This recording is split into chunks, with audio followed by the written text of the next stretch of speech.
Santi dan anak-anakku sekalian. Jadi sebagai Chief Division, saya harus bertanggung jawab. Oke, saya kira itu aja. Ada yang mau bertanya?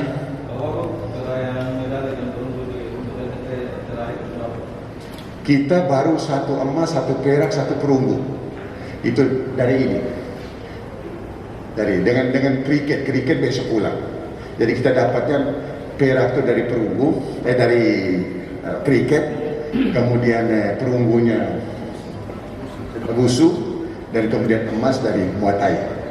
Tetapi kita punya kesempatan di tinju, di silat, dan di kempo. Silat kita sudah masuk ke semifinal 3 partai. Hari ini masuk lagi. Tinju sudah 4 semifinal. Kempo mulai besok hari tanggal 9 mulai pertandingan.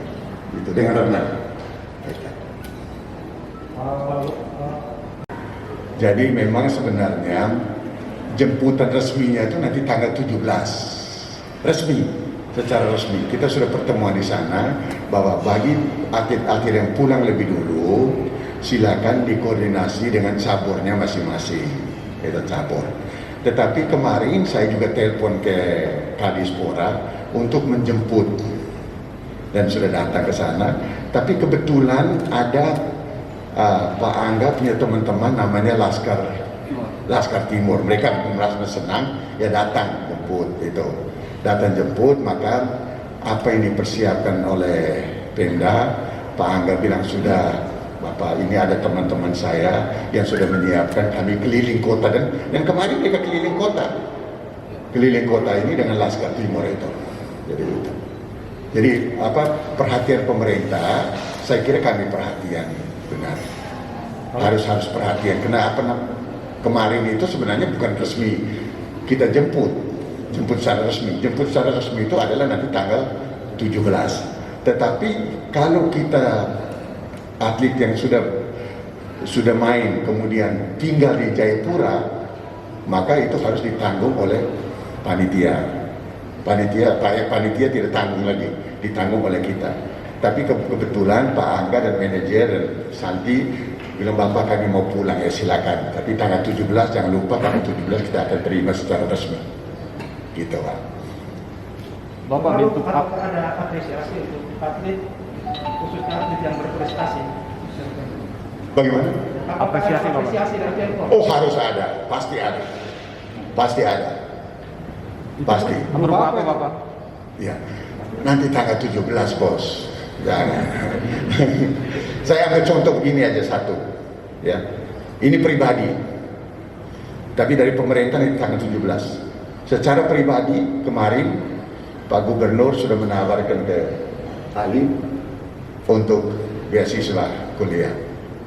Dan kemudian dari Pemda sudah menawarkan ke Susanti, kabupaten tapi gitu, untuk honor di sana. Itu contoh aja contoh. Tapi nanti resminya apresiasi secara resmi tanggal 17 Oktober besok, hari Minggu. Apresiasi pasti, tidak mungkin. Saya mantan atlet kok, masa saya tidak apresiasi kepada para atlet. Nah, kalau kepulangan atlet setelah bertanding di Papua itu sepengetahuan dari Pemda atau KONI yang setelah bertanding, tanggung jawabnya Chief Division, tanggung jawab saya. Itu diketahui tidak? Saya tahu. Jadi semuanya itu saya bertanggung jawab. Itu. Terus koordinasi ke Pemda sini misalnya ke KONI atau ke Dispora? Chief Division yang bertanggung jawab. Karena tekniknya itu urusan saya. Ya, oke. Mungkin Pak Anda mau penjelasannya, apakah benar ada inisiatif sendiri yang Ya, memang benar. Jadi tidak bermasalah ya kalau pulang dari kita? Tidak bermasalah karena kita masih sempat pawai. Kalau bermasalah tidak mungkin dipakai pawai. Ya, berarti dari atlet dan berlatih sendiri tidak masalah ini? Tidak masalah. Ya. Pak Wagub, Ya. Mungkin bisa diluruskan soal informasi di luar yang memang sesungguhnya selama perjalanan PON ini bahwa pemerintah provinsi mengabaikan keberadaan KUN. Boleh diluruskan ini, Pak. Begini, yang pertama, PON ini seharusnya tahun 2000. Ya. Kemudian, karena ada COVID, maka diadakan tahun 2021. Penganggaran itu sudah diadakan tahun 2020. Tahun 2021 ada COVID. 2021 itu refocusing seluruhnya. Tapi timbul pertanyaan, refocusing itu untuk apa? Refocusing itu untuk kesehatan. Dan kemudian selain kesehatan, pemerintah pusat harus mengatakan, harus lapor kepada pemerintah pusat dengan menggunakan apa yang dinamakan dengan BTT, biaya tak terduga. Pertanyaannya, apakah KONIP itu dilaksanakan dengan tidak terduga? Tidak. KONIP, PON itu sudah dilaksanakan secara rencana, tapi tahun 2020 dia menjadi tidak terduga karena diadakan tahun 2021 dengan COVID. Maka kita mengadakan biayanya diambil dari BTT. Kalau BTT itu manajemennya, pertanggung jawabnya harus di pemerintah. Ini bukan hibah. Kalau hibah pasti kita serahkan kepada pihak ketiga. Tapi kalau BTT itu harus dikelola oleh OPD-nya. Gitu. Sedangkan CDM ini semua di sana wakil gubernurnya CDM kok sebagai chief dimension, nggak ada masalah. Jadi tidak ada istilah mengabaikan KONI. Gitu. Saya dengan Andri di sana tiap hari kan menonton, kemarin sama-sama, kita sama-sama. Gitu. Oke, masih ada lagi? Terima kasih kepada teman-teman. Mari kita mendukung adik-adik kita supaya pembinaan atau apa kita mulai pembinaan, tapi mulai jauh-jauh hari kita melakukan pembinaan. Karena kita ada dispora, saya kira di kepala bidang pasti mereka sudah punya rencana dan kemudian bisa dilaksanakan secara kontinu. Ini juga sampai tanggal 17. Besok berikut. Saya terima kasih kepada adik-adik sekalian. Oke.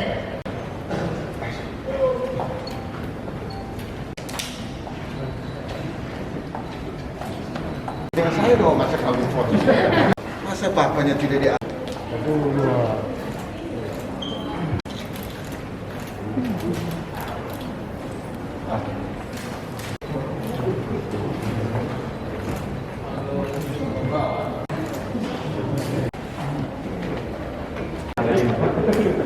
Sebelumnya, apakah sudah pernah ikut PON? Baru pertama kalinya. Baru pertama kali PON. Bagaimana sebenarnya persiapan yang dilakukan oleh Santi sendiri itu sehingga bisa meraih matang? Persiapannya lumayan matang, soalnya kan pertamanya kan ditunda dari seharusnya 2020 ditunda menjadi 2021, jadi persiapannya sudah betul-betul mantap. Dari semua lawan yang dihadapi, lawan yang berberat mana kemarin? Yang pastinya tuan rumah, soalnya kalau tipis-tipis sudah pasti kalah. Bagaimana harapan Santi terhadap perkembangan olahraga atau para tim Tenggara Timur sendiri? Yang pastinya lebih perhatikan, lebih terutama di bidang olahraga Muay Thai, biar kedepannya lebih banyak peminat dan lebih berkembang lagi NTT. Satu sekarang sebentar viral di masyarakat terkait ada opini negatif terkait kasus kemarin. Kita hanya butuh satu penegasan dari Pak Angga dan Ibu Santi terkait dengan yang kemarin. Seruan atau harapan kepada masyarakat NTT bahwa kondisi sebenarnya tidak seperti itu. Kondisi sebenarnya tidak seperti itu, jadi tolong sudah selesai saja masalah itu. Karena kita sebagai atlet dan pelatih tidak merasa bermasalah dengan masalah itu, dan pemerintah sendiri kemarin ada perhatian berupa memang penjemputan. Jadi tidak usah beritanya dipelintir kiri dan kanan sehingga menimbulkan polemik. Kira-kira seperti Mohon itu. ditambahkan oleh Santi penegasan seperti yang disampaikan oleh Pak pelatih. Ya memang benar, kemarin juga memang ada penjemputan, tapi karena ada ini penjemputan dari teman-teman kita tim Kupang Muay Thai Camp sama klub Laskar Timur Indonesia yang dari jauh-jauh hari sudah menginformasi bahwa akan dijemput kita di Kupang. Jadi kita sudah fix sama mereka untuk dijemput dengan oto itu. Oke, terima kasih. Resminya dijemput kapan dari Pemda sendiri yang disampaikan?